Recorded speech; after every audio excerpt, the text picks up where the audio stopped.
Not yet, Uh, almost. I think, yeah, about to There we be. go. About to Yeah. be.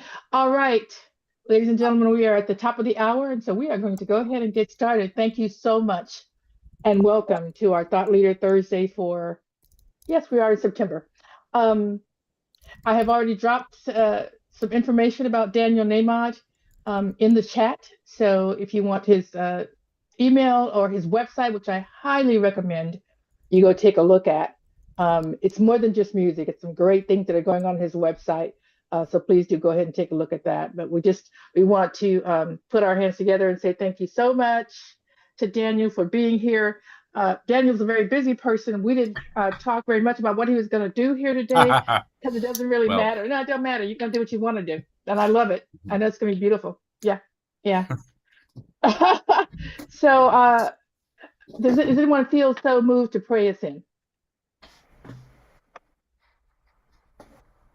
Ooh, golly, I love to Okay. pray. All right. We got Reverend Sherry. Thank you so much. And this is going to be a short prayer because I love listening to Daniel. My end. So breathe in and breathe out. And remember who you are. You are the breath. You are the life. You are the light. You are the love that connects all of us. You are the peace that we imagine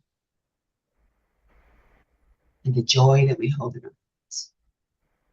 And you are all of that because you are God Mm. in a finite form, sprinkled all around the universe in an infinite number.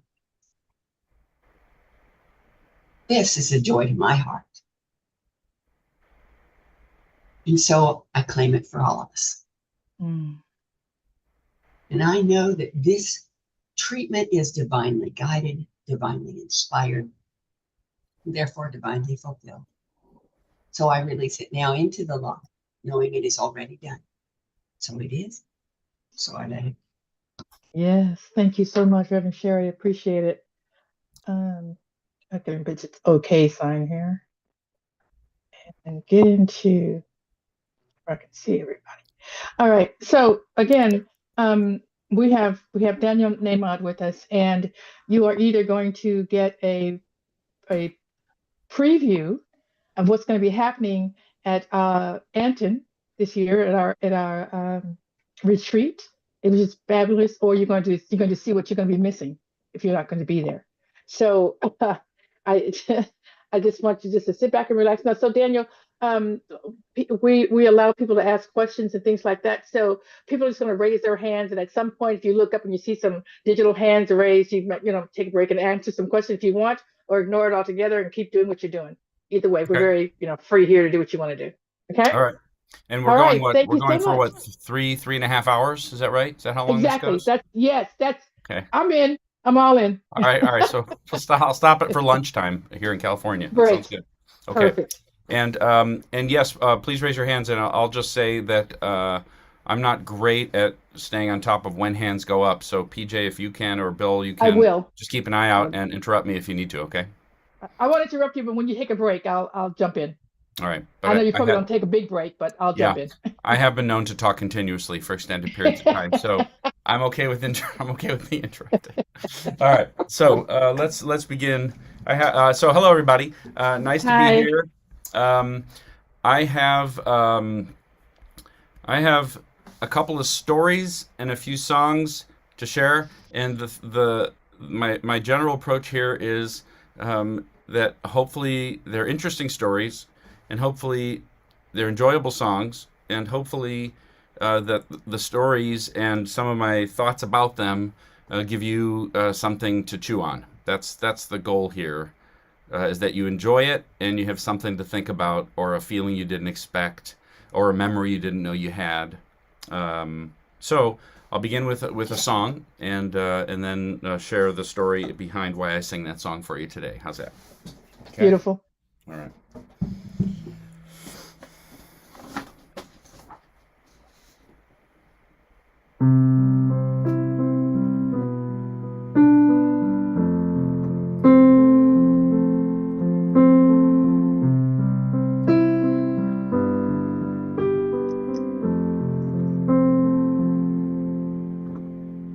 I see trees of green,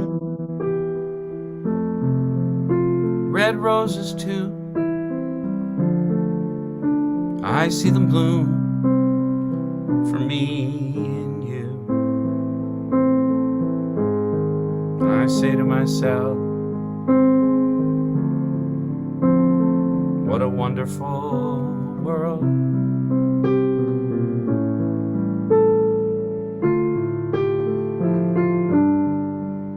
I see skies of blue, clouds of white, the bright blessed day and the dark sacred night. And I say to myself, what a wonderful world.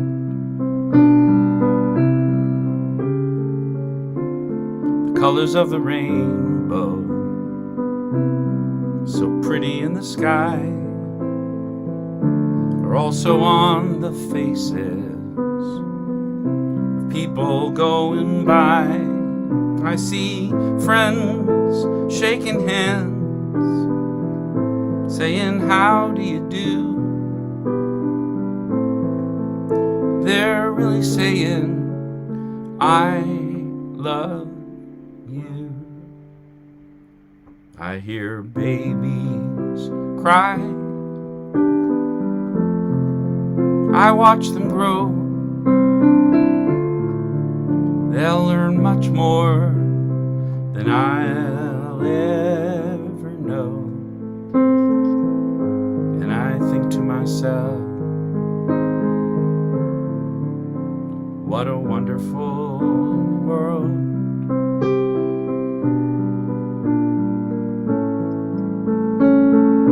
And I think to myself, what a wonderful world.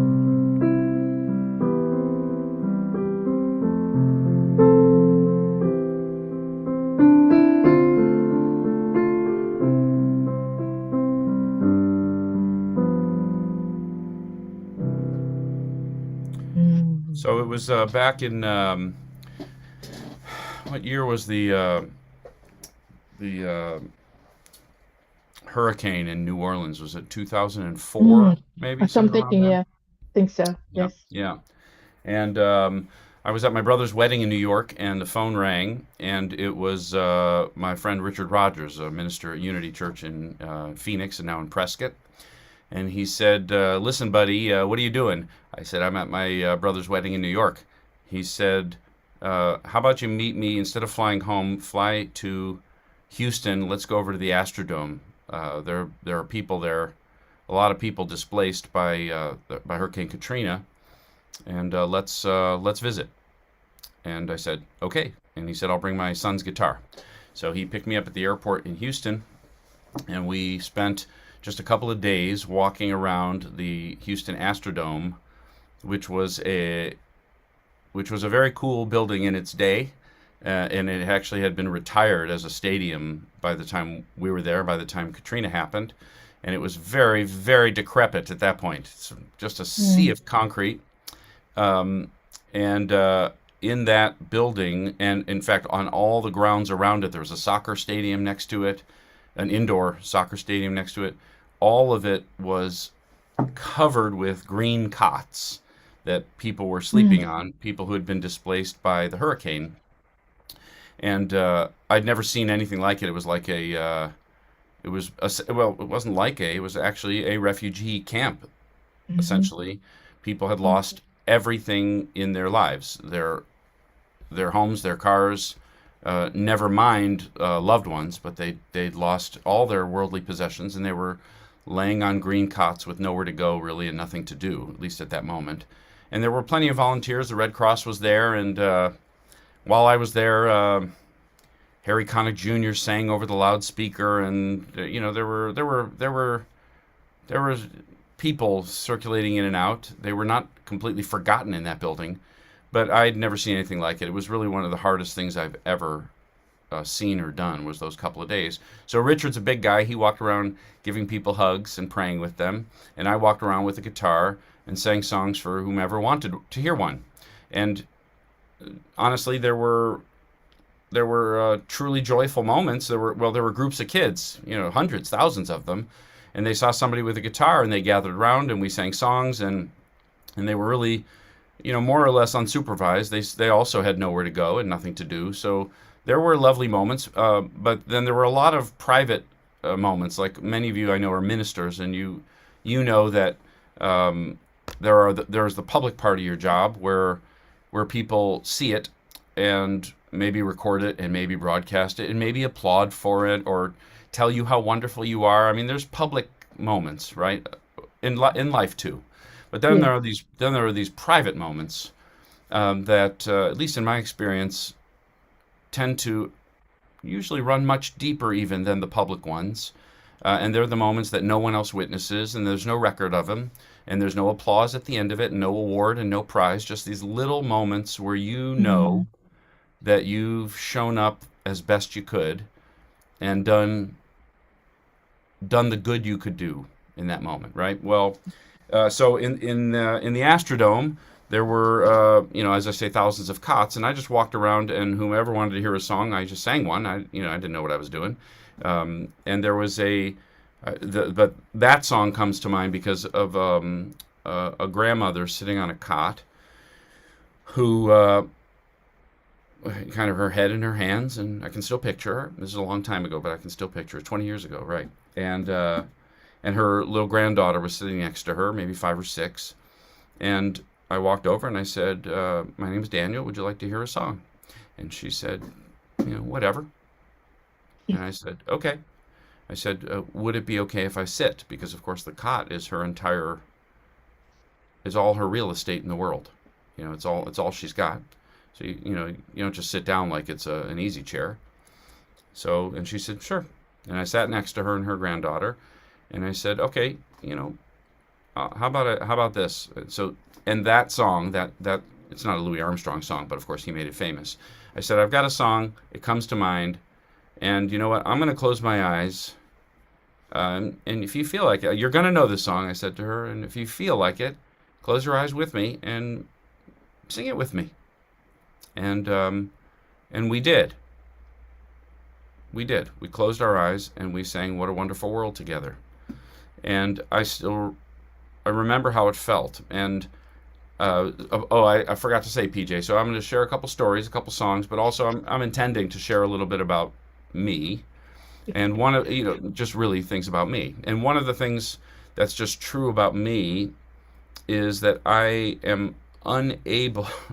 I'm unable to shake the notion of the good a song can do. Okay, I'm actually, it's not to sound noble, because it's really a compulsion. It's like it's behind the scenes stuff that's happening. Is that I'm unable to ignore the power of a song. It's something I'm aware of, I pay attention to, I value more highly than entertainment.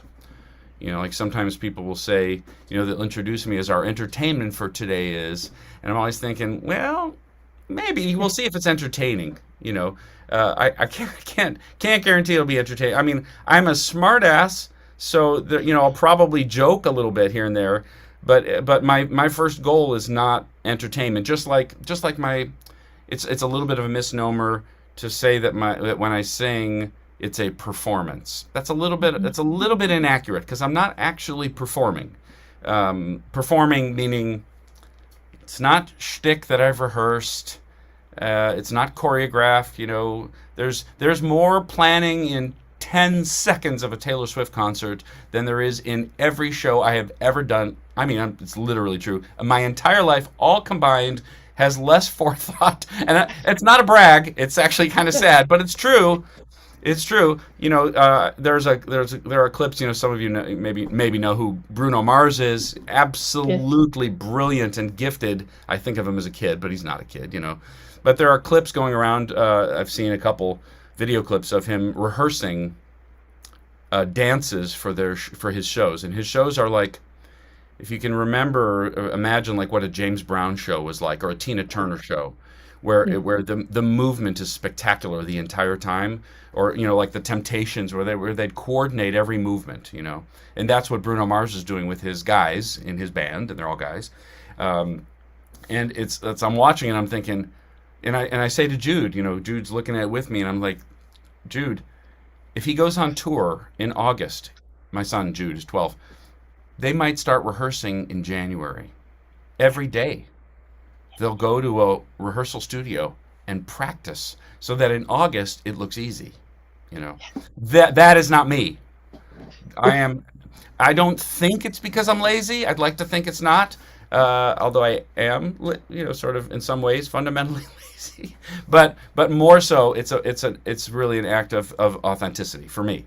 Because I didn't choose that song for this lady, and so here's my point. My point is when I do this thing of putting my fingers on a piano or fingers on a guitar and sing, for me it's not a performance, it's not a show, it's not entertainment. I'm intending to stir something an inch to a mile deeper than that. I wouldn't say I always succeed. And by the way, it's a joke, but it's true that it drives my wife nuts. I can say this now because she's not home yet from a job that she's doing this morning. It drives her nuts because she's like, you don't even know the songs, the songs you grew up loving. You don't even know the lyrics, but you treat every lyric like it's a life lesson, like it's a sermon. And I'm like, I can't help it. She says, just write something fun, a few la la las. The kid needs a college tuition, and she doesn't really say that, but it's implied, and she's not wrong. She's not wrong.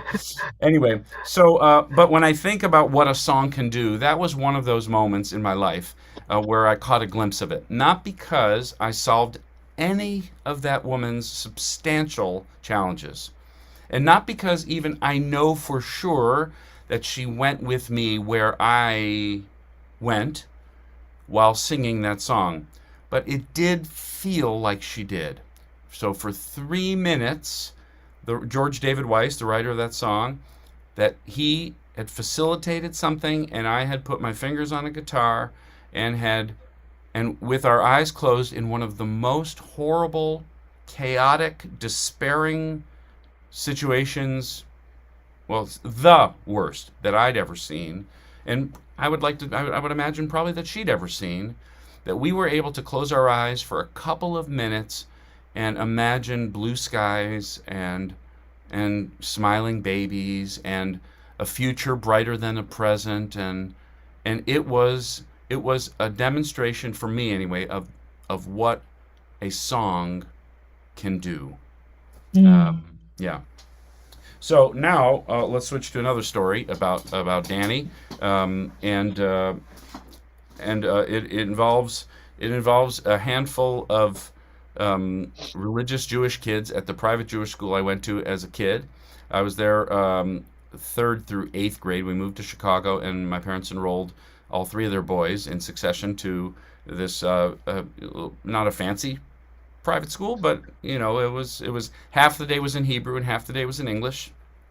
My father grew up in a tough neighborhood as about a 5'3", not dashingly handsome, very smart kid, getting beat up and bullied a lot as a kid in his neighborhood on the west side of Chicago.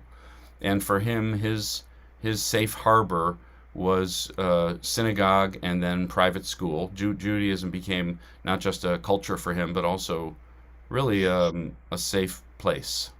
And for my mother, her parents left their village in Poland the eve before, this is September of 1939, the evening before the Nazis arrived, and maybe it's obvious, maybe it's not, but never went back and never saw their families again. Their families all died as they understood it the next day, because the Nazis were sweeping through Poland and doing what they did to Jewish communities around Poland. So my grandparents arrived in the United States shell-shocked and knowing only the relatives who had sponsored them to move to Chicago.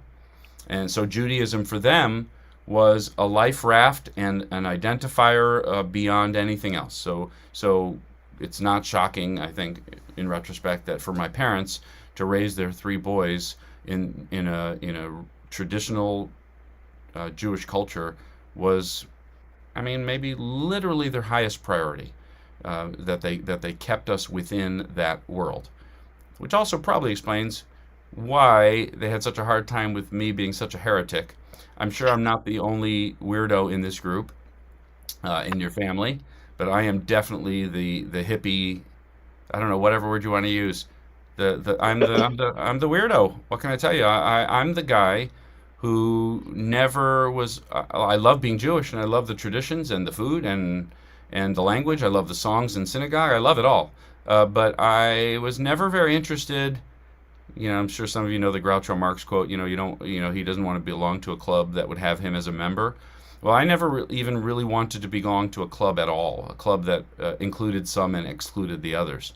And of course, in the Jewish world, I mean, at a private Jewish school, we learned a lot about Israel.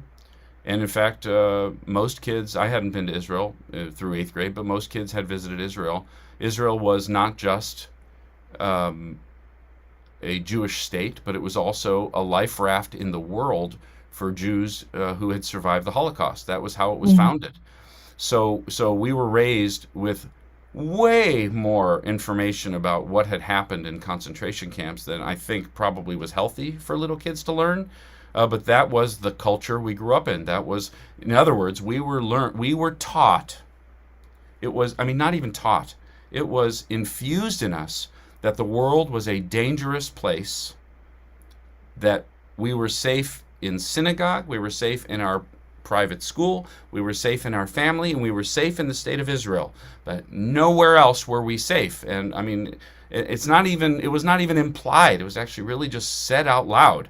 It's one of the reasons why when anti-Semitic things happen, and of course they do, and it's real, it's one of the reasons why Jewish leaders are so quick to sound a trumpet about the anti-Semitism, because the memory is not that long ago of what happens when it is ignored, when it is brushed aside as, oh, that's just rhetoric. Well, it's not actually only rhetoric to the in the memories of people still alive. There are a couple still alive. I had a distant uncle, Ben, who recently died, right around 100 years old, who had tattoos from concentration camps on his arms, and until he was in his late 90s, visited schools to talk about what had happened to him and what he'd seen. So all this to say, I'm growing up in this private Jewish. See, I told you I want to tell you things about myself as well. So I'm growing up in this private Jewish school where I am not at all invested in living my entire life as an Orthodox Jewish person. We had a kosher home. We celebrated the Jewish holidays. We went to synagogue every Saturday morning. We stayed home on Friday night. I had a Shabbat dinner, a Sabbath dinner. We call it Shabbos, but a Shabbos dinner on Friday night. Synagogue every Saturday morning, and I wore a suit. Even when I was 10 and 11. Bar mitzvah was a very big deal. This is how I grew up. However, I had some teachers, some unpaid teachers in my grammar school class. And I won't tell you their names, but they were little bullying jerks. There were a handful of them. I know it's going to be shocking to hear, but I was not a cool kid in school. I had bad glasses, bad hair, bad clothes. It could be argued that all the same is still true, but at least back then it was way definitely absolutely true. I was not raised with my wife Melina has multiple talents, okay? She is an actual artist. She notices aesthetics like to a level like I haven't sent her. She's offered and has taken a couple of my close guy friends out shopping, and they come back with, like a personal shopper type thing where they feel like they look better than they've ever looked. That's my girl, okay? I didn't have that. Jude goes out to school looking, primo every day. He notices his hair. He's dressed like a cool Southern California kid. I'm like, who is this kid? The sky's the limit, dude. But for me, I was dorky and I was musical and I was extremely sensitive. And of course, I felt like an outsider in a world that was so determined to stay in its tight circle. Okay? So these bullies, they picked on me. It's not like they never dunked my head in a toilet, and I was never afraid for my physical safety, but they were unkind always. This handful of kids who were the cool kids in the class, which looking back just meant the confident ones, really, or the ones with some kind of innate charisma or something. And those kids made my years at that school and some other kids' lives at that school very unpleasant. And those kids were ostensibly religious kids. They prayed louder and harder. They pretended to be more, fervent about it all. And in Judaism, there's a lot of prayers, and they're in Hebrew, and you say the same prayers every day, so you learn them by heart. So much so, in fact, that even to this day, when I find myself going to a synagogue, and I haven't sung some of these prayers, I haven't said them since I was 13. Since 1983, I still know them. That's how much you repeat them. And by the way, I love that. I think it's kind of cool. It's how traditions carry on. When I was in college, I spent 6 months, one semester in Europe, in England, and I traveled around Europe a little bit with a backpack alone. And I visited Rome, and I walked into the oldest surviving synagogue in Rome, many synagogues having been destroyed during World War II and during other times in Rome, if you can imagine. But this was the oldest surviving synagogue in Rome. I walked in and I sat down in the back row. It was a Saturday morning. I thought I was walking around Rome on a Saturday morning, and on Shabbos morning, I always went to synagogue. I always went to shul, S-H-U-L, we called it. Shul. So I walk in, I sit down in the back row. The cantor in the front of the service starts singing, and I started weeping because he was singing the same songs with the same melodies that I grew up hearing in my synagogue in a suburb of Chicago. And you think, how does that happen? I mean, I'm sitting there, how? He's singing the same. It was the same service, 3,000 miles away, and truthfully, thousands of years away from when these things originate. So how does that happen? The answer is parents stay very devoted to passing it along to their children. And therefore, it was in my spine. Even though I didn't care about it, it was in my spine. I reckon it was so emotional for me to see that. I couldn't believe it. I really felt like a piece of something bigger, that I'd learned something that had spanned the earth and spanned centuries and millennia, which it has. Anyway, so these kids who were unkind in this school, they held a mirror up of what hypocrisy looked like. It's when I first realized I was maybe, 10, when I saw kids pretend to be religious, or maybe they really were, technically. I mean, if being religious means following the rules of your religion, which is most people's definition of religious, then there they were, religious kids who weren't nice. And I could use harsher language, but this is a public forum. And I realized back then, I would say simply, that if you're nice, I don't care what religion you are. And if you're not nice, I don't care what religion you are. And so 20 years later, I'm sitting in a little apartment in West Hollywood, California, I just sang at a little thing on a Sunday morning where a woman used a phrase describing all creation and all the world's religions as essentially as one entity, one power. And she used those two words, and the two words "one power" were on my mind as I drove home from that gig.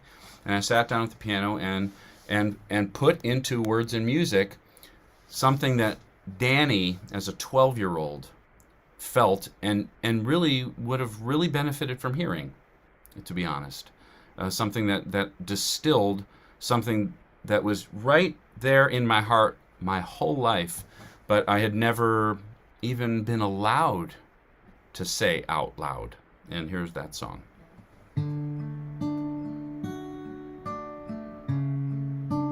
Actually, I'm going to play the piano, because that's how I originally wrote it. So here we go. So I'm sitting at the piano in my little apartment, and I'm now, to this day, I'm trying not to think about how loud and disturbing I was to my neighbors as I did this sort of thing. But I did. Here we go.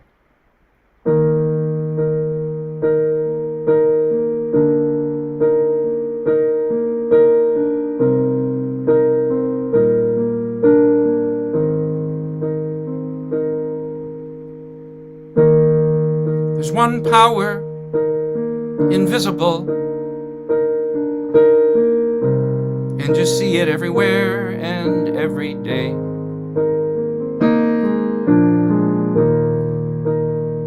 One power, indescribable, and you speak of it with every word you say. Mysterious until you know the truth. As simple as the love inside of you.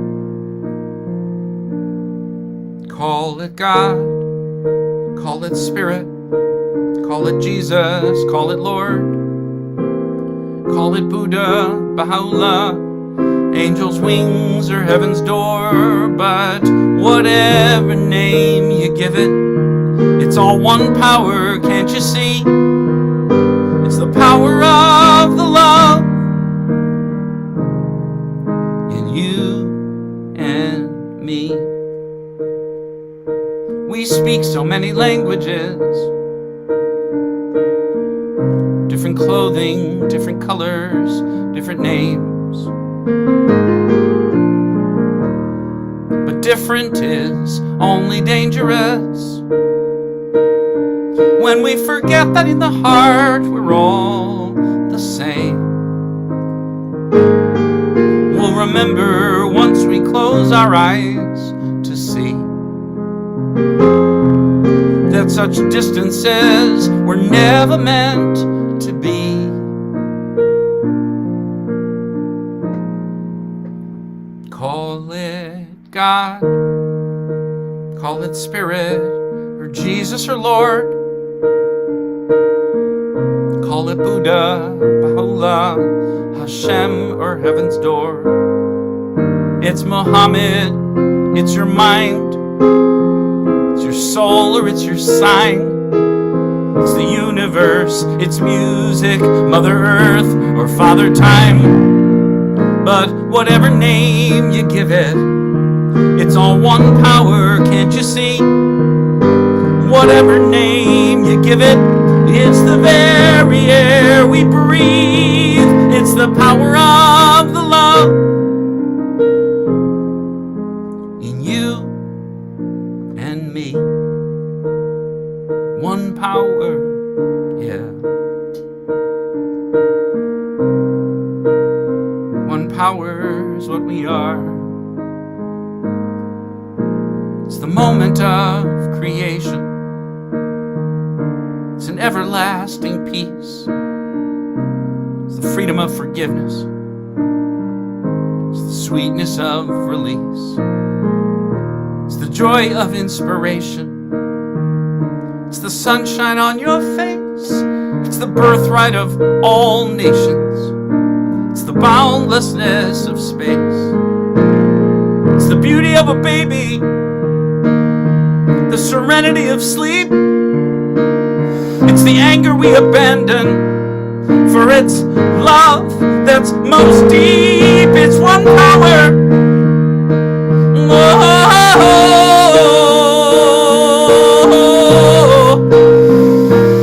what we are is one.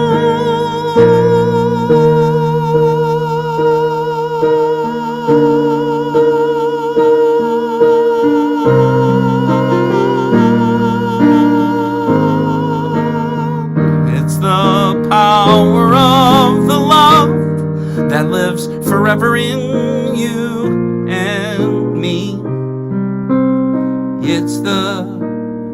power of the love in you and me.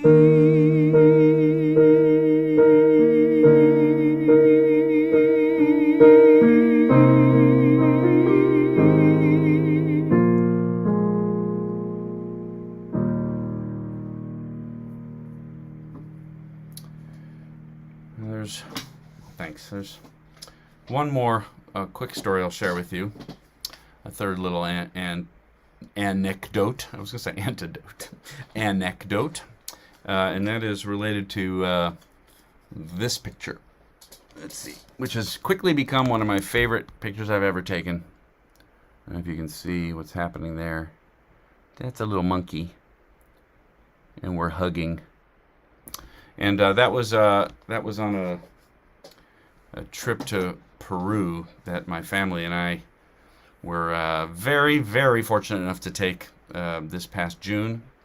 And I'm only mentioning it in case anyone's interested in coming with me. I'm going back in May, but that's not why I'm bringing this up. Because that was a visit to a place called, well, it's called Monkey Island, essentially. And it's a sanctuary for monkeys in Peru, in the Amazon rainforest, a sanctuary mostly for baby monkeys who have been orphaned by poachers. All right. So use your imagination to picture what a person would do with a gun who's motivated to trap a wild animal for profit. And the answer is that's what people do to monkeys like this. Yeah. Like this little baby. And actually, she's now my girlfriend, by the way, and my wife is okay with it. And my wife doesn't even mind that she's pregnant. This monkey, her name is Mosita, and she and I completely and totally bonded. And she rode around with me and hugged me and held on to me for a good 20 minutes while our little group is visiting Monkey Island. But there was an aspect of the visit that I thought was another thing that I can share about me and share about the songs I write, and then I can sing one more song for you before we go. And that is, there are some philosophical or spiritual approaches that I take to certain kinds of visits, certain kinds of performances, even certain kinds of things that I've done with music that came to mind on Monkey Island. For example, it occurred to me that they didn't ask for our qualifications to love the monkeys as we arrived. They didn't ask if we had degrees in it or had studied monkeys or anything, because our only instructions when we arrived were to wash off the sunscreen and bug spray, because they lick you or they are hugging you, so they don't want them exposed to chemicals and so on. And then simply to love the monkeys. That's it. Be a safe place for them, because they were, in fact, traumatized little creatures, many of whom had seen their own mothers being killed by poachers. And they weren't going to, the monkeys weren't going to use words to describe their trauma, but traumatized they were. So what were our instructions? To love the monkeys. That's it. And have you ever felt qualified or unqualified to do something? I have. Unqualified all the time. I'm writing a musical right now, and I'm in way, way over my head. As Bill knows, well, I've attempted to renovate parts of my house, and not only am I in way over my head, but I have fallen on my head doing some of these things in my house. Unqualified, absolutely. But when we walked in to love the monkeys, it was a wide-ranging age group, men and women, and we had no questions of how to love these little creatures, right? How do you love them? Make eye contact if they're willing. Keep your movements, gentle and unaggressive. Provide a safe place for them to sit, which they did. Sit on your head, sit on your shoulder, or they rode around on your back. Just be a safe place. That's it. And we all know how to do that instinctively. And of course, I don't even need to say it. We all already do that for people in our lives. We do it sometimes for people we know, and we do it, I know all of you do for sure, do it for people we don't know. And it is something that comes naturally, and it is something that reverberates.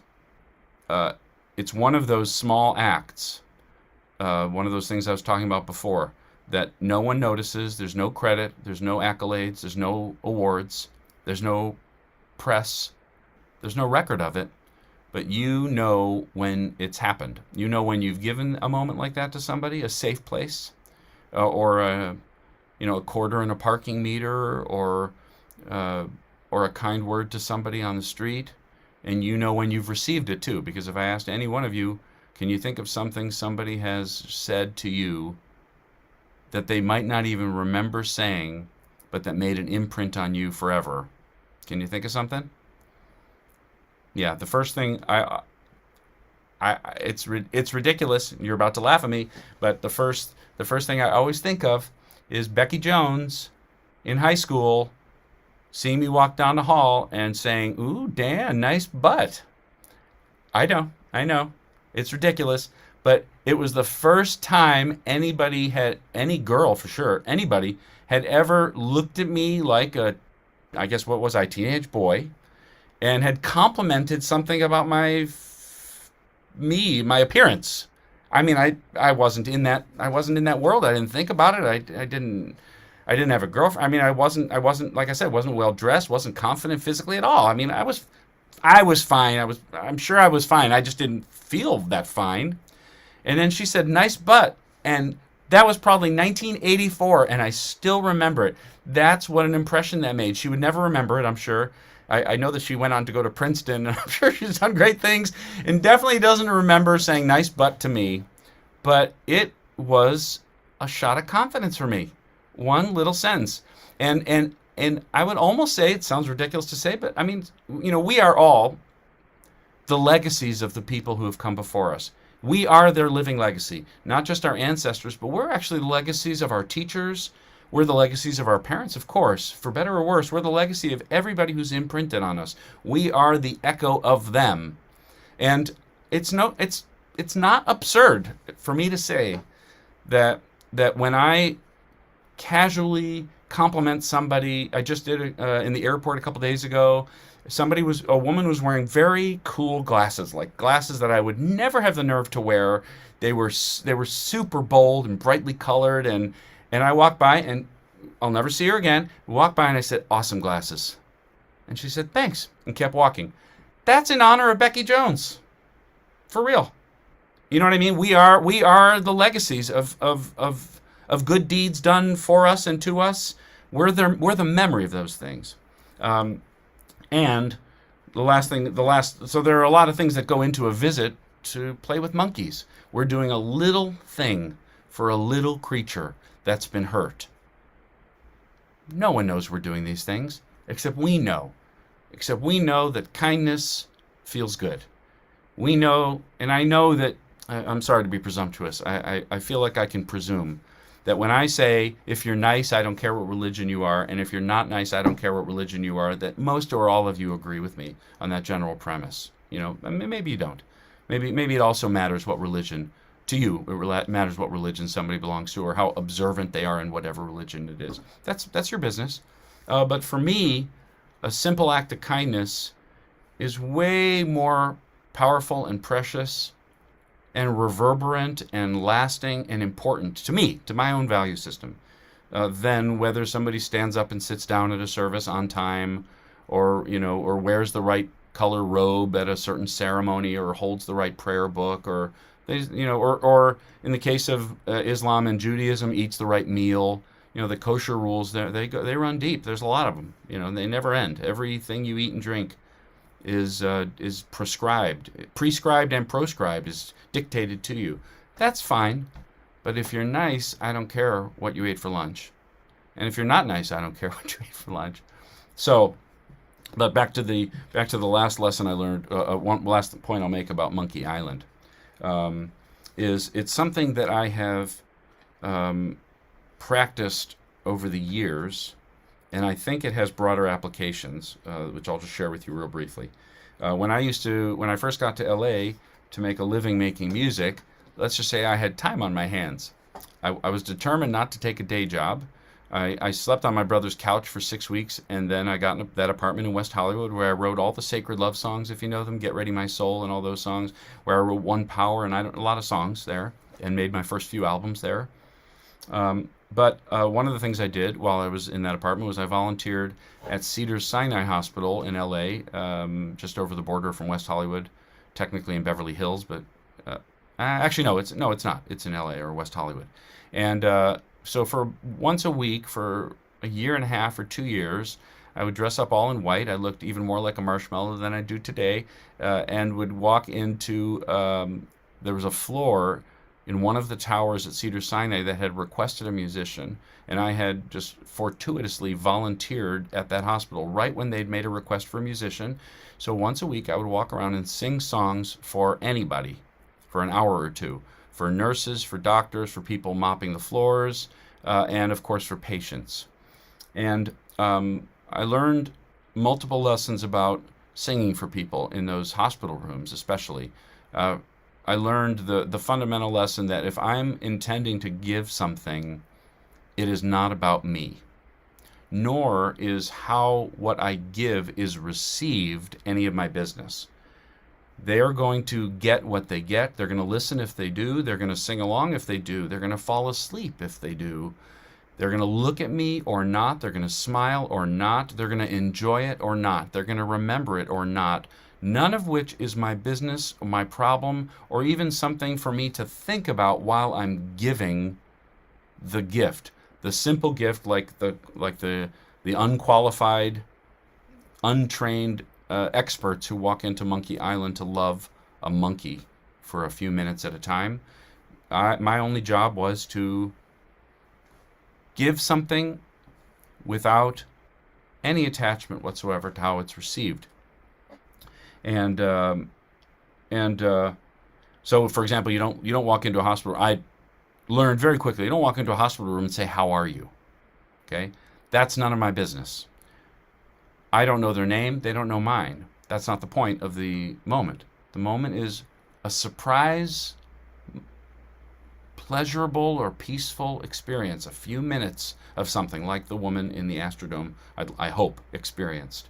But to summarize, the way I approach these visits is I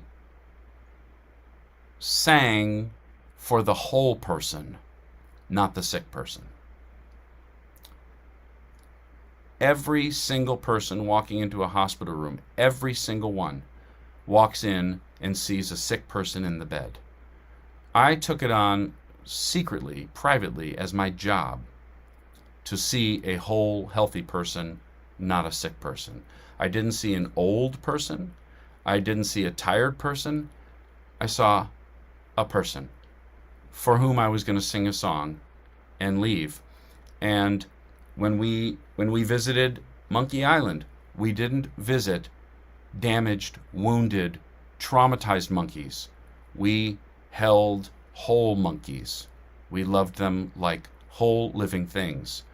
And as a minister, for those of you who are ministers, you look out in a sea of people, or you meet one-on-one with somebody, you have the opportunity to see them as damaged or wounded or crazy, or sad or traumatized. Some people, you get to know their stories, and the stories run deep, and the pain is real. I'm not minimizing any of it. The traumas are real, but you and I also know how it feels to be seen as a whole person, and not as a victim, not as broken, not as wounded, not as damaged. It is transformative, I think, on its own, to be looked at that way. It was my secret weapon. I've sung in many senior centers over the years. I like singing, I can't give you anything but love. I love those songs. I love the old American songbook songs. And but I had a secret technique that I used in those senior centers. I sang for the people, not for the old people.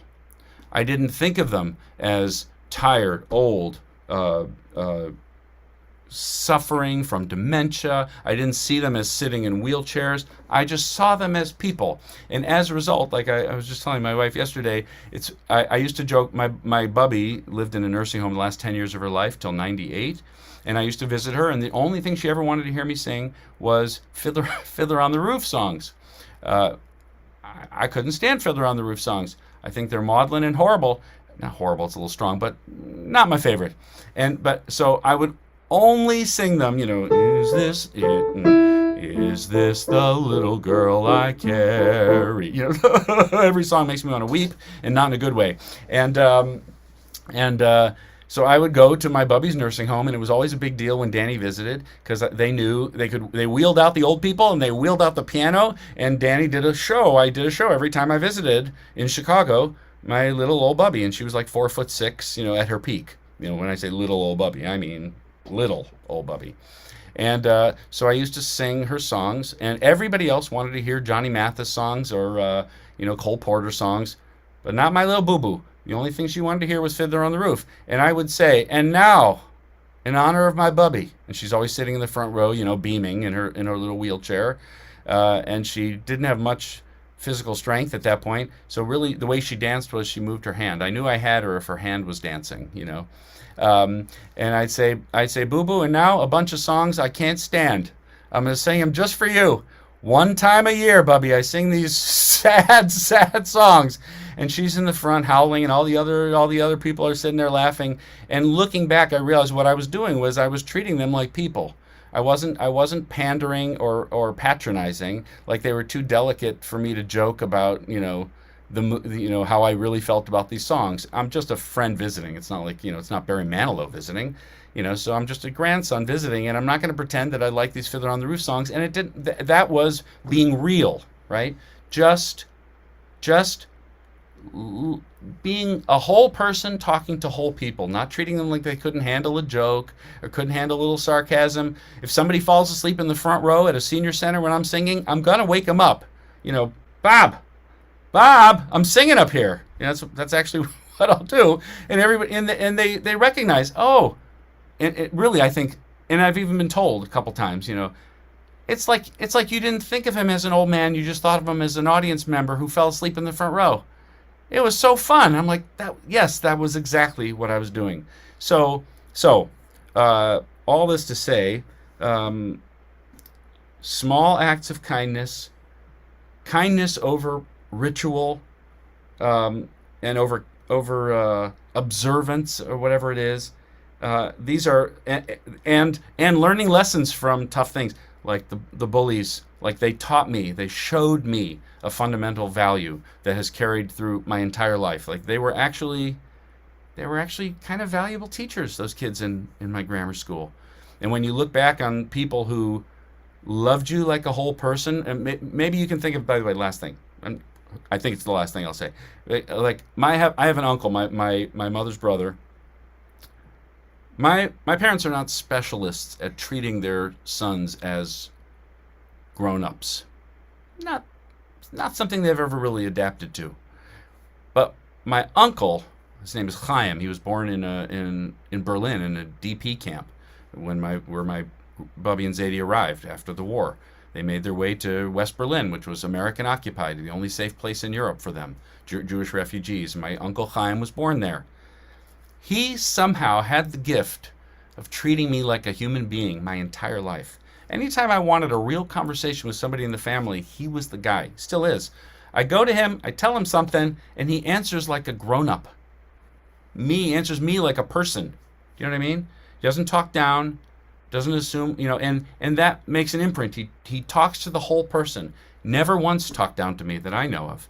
He treated me like a whole person, like I attempt to sing in a hospital room for the whole person, like we attempted to love those little monkeys.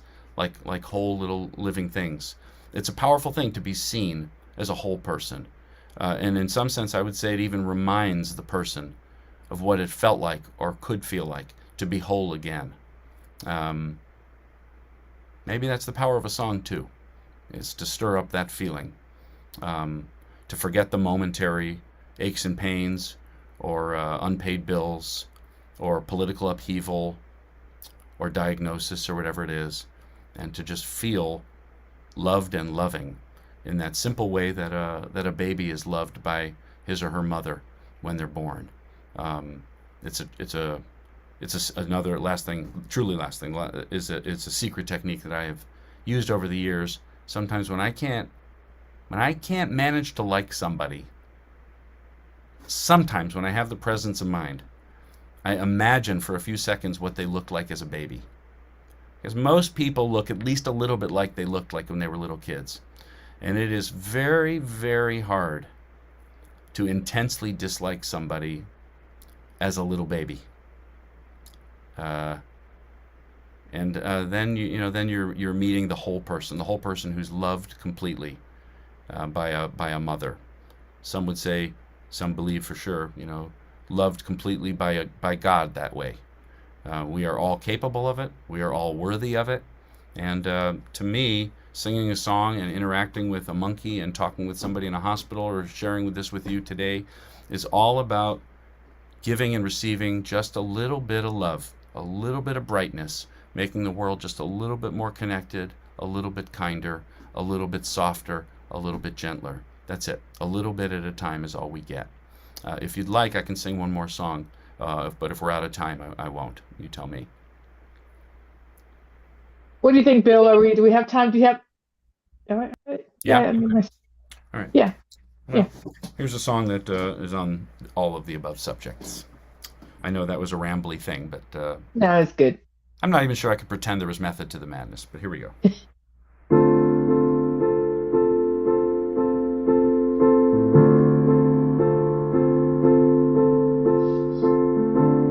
If this is my last song, if this is my final day, if tomorrow I'll be gone, what do I want to say? If this is my last song, if it's my time to go, when my body's moved on, what will I have to show? Oh, but fortune and fame, they scatter to the wind. The things that make a name just don't matter in the end. But is the world a little more peaceful? Oceans and skies a little more blue? Is humankind a little bit wiser about the good that we can do? Does the sun shine a little bit brighter where before there was only rain?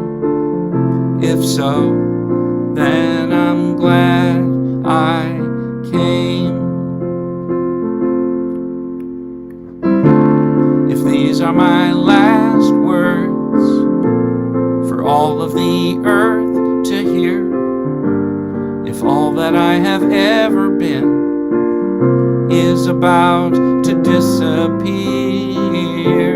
if these are my last words, there's nothing that I need to say. I have only tried to serve. It's never been about talking anyway. So much hurt there is to heal, it's hard to understand. All I can hope to feel is that I am doing what I can. Is the world a little more peaceful? Oceans and skies a little more blue? Is humankind a little bit wiser about the good that we can do? Does the sun shine a little bit brighter where before there was only rain? If so, then I'm glad I came. Have I given hope to the hope bliss? Has a hungry soul been fed? Has a child stood a little bit taller 'cause of something that I said? Have I left a little kindness? Have I eased a little pain? If so, then I'm glad I came. For that, I'm so glad I came. If this is my last song, what do I leave behind? What do I pass on if I am out of time? Thank you so much, Daniel. This was beautiful. You're welcome. Beautiful. Thank you all so much. We are out of time. Thank you so much for being here. You're going to hear more of Daniel and some other wonderful things at our conference starting October 7th through the 11th. Bill, do you have a word? A couple of words. Yep. As PJ says, the retreat is October 7th, the 11th. There's still time to register if you decide, oh my gosh, I have to go see Daniel and all these cool people in Unity Village. Registration is open through next Monday. Virtual registration stays open throughout, so you can register and take part in all of the morning and evening sessions, including Daniel's opening concert on Monday night online. Also for Anton members, our annual membership meeting is going to be on Wednesday afternoon. That will also be on Zoom. You don't have to pay for that one. And there will be materials coming out so that you can vote for the next members of the board of directors. And I could keep talking, but I'm not gonna. Yeah, we are. That's it. We are done. I thank you so much. Thank you, Daniel. This was magnificent. Welcome. And I hope to see you all at the conference. And if not, we'll see you at the next TLT. I think we have some dessert coming up.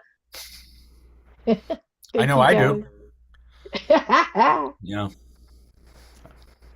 All right. Thank you, Daniel. Thank you, everybody. Thank you. Thank you, Daniel. Just beautiful. You're welcome. You're welcome. All right. Yowza. Hi. Yowza. This is some safe dessert. Oh, and it's gluten-free. I love it. Sugar-free, everything. Gluten-free. Oh, my God. All kind of free stuff. Beautiful. Thank you all.